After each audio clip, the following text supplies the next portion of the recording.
Hey there, humans. It is me.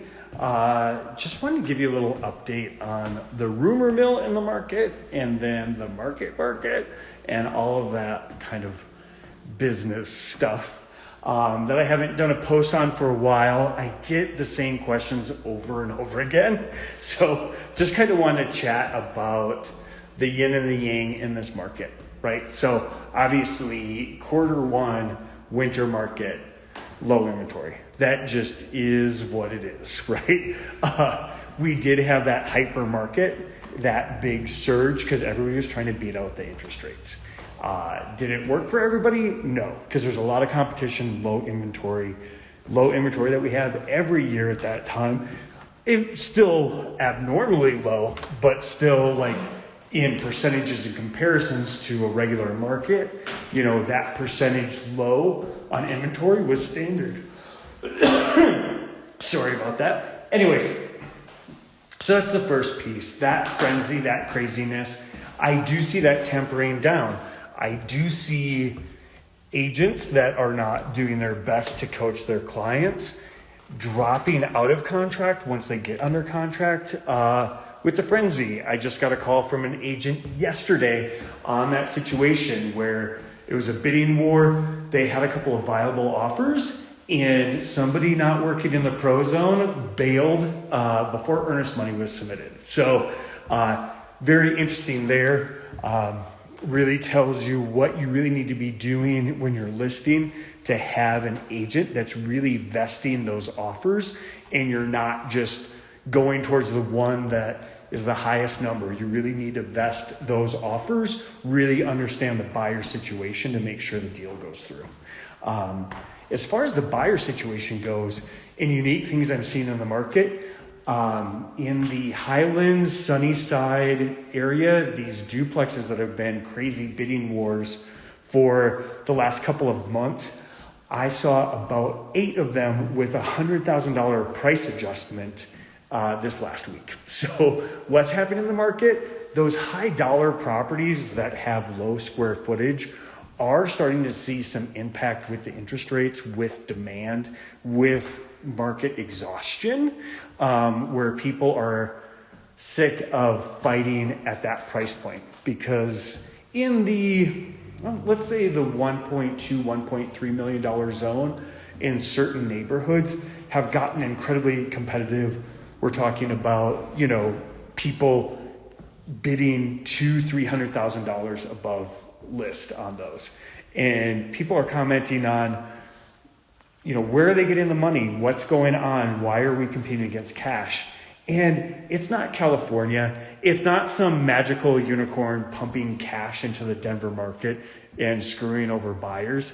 It's people that were strategic. People in tech startups that bought stock options when they started in a small company that stayed out.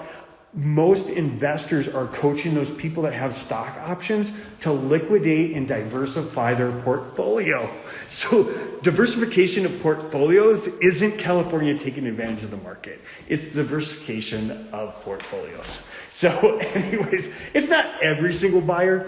It's also, the narrative is with grandparents and parents that have a lot of equity in their homes, they are absolutely cashing out some of that equity, getting a HELOC, helping their grandkids, helping their kids purchase that first home.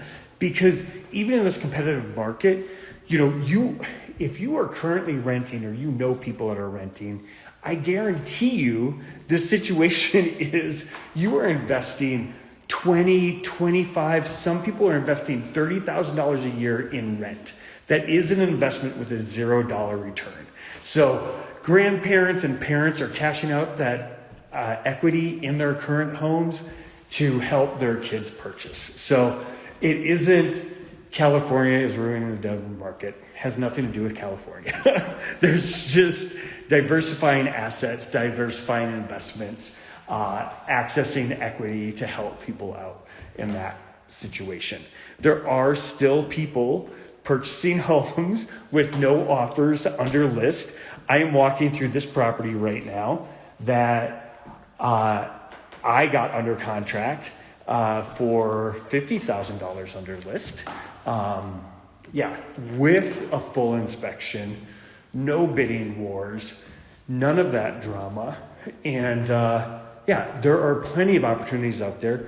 You just have to be positioned. Now, are there plenty of opportunities for somebody looking for 6 bedrooms, 3 baths under $400,000? No, there isn't. Big homes, that price point is what it is. To get 6 bedrooms in a home, you're starting easily at $550,000, and that's just the reality of this market, right? So, and that's not going to shift backwards on that. That is just that price point. So large homes cost more. Large yards cost more on that. The compromise is to find something that is smaller, that doesn't check all the boxes, but has equity potential, and building that equity into that home, right? So this one that I'm under contract with had some anomalies that made it not as appealing to some people because it wasn't necessarily staged in a way that people could imagine themselves in. Some of the layout doesn't quite work for a modern family. Can those things get adjusted? Yes. Can equity get built back into this very quickly? Yes. So the market has plenty of opportunities. It's just working with people that see those opportunities, that are investing those opportunities, that are looking at those opportunities. I guess the final thing I'll say is, where's our inventory coming from right now? And that is a metric that people should watch and pay attention to and understand that narrative, because it's easy to view yourself as getting priced out of the market. It's easy to view yourself as market competition and you getting left in a lurch. The reality is right now, the majority of our inventory that's hitting the market are 2 sectors. Number one, which is a huge percentage of the market right now that I see in my business, is rentals. Investors are looking at those assets, that allocation, and they're repositioning that equity. So when residential goes high, you sell high and you reposition that in investments that are low and lower demand. So most people that own a decent sized rental portfolio see the opportunity in the market to sell those homes at a premium and reposition that investment into commercial industrial and commercial warehouse and commercial office, a little less so. But anyways, that's the narrative there. That's what's going on in the market, where people are looking at, I don't need to hold on to these assets. I can sell high, do a 1031 exchange, position these in places that are easier to rent, have more predictable income, and diversify their portfolio that way. Price per square foot and length of lease is much longer in the commercial world. So that's that first piece. The second piece I'm seeing in the market is right sizing. So, these grandparents and older parents of adult children that are in these large homes that are no longer checking their boxes, they see an opportunity to get into single level living. There are plenty of opportunities in the 55 plus communities, in those developments that have private golf courses, that have pools, that have classes and all of that. You can get an amazing deal price per square foot in those housing sectors.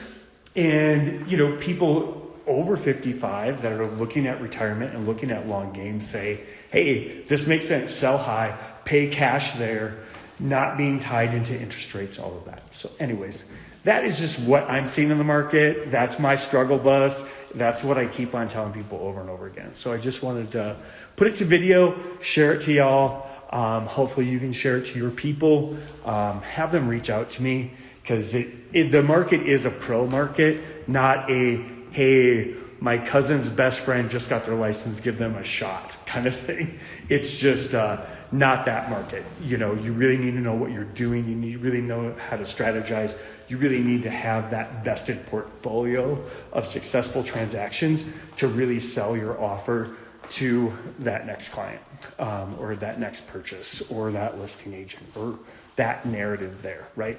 So anyways, Nice to talk to you all, wandering around this house. And yeah, hope you all have an amazing day. And I'll talk to you all soon. Love you all. Bye.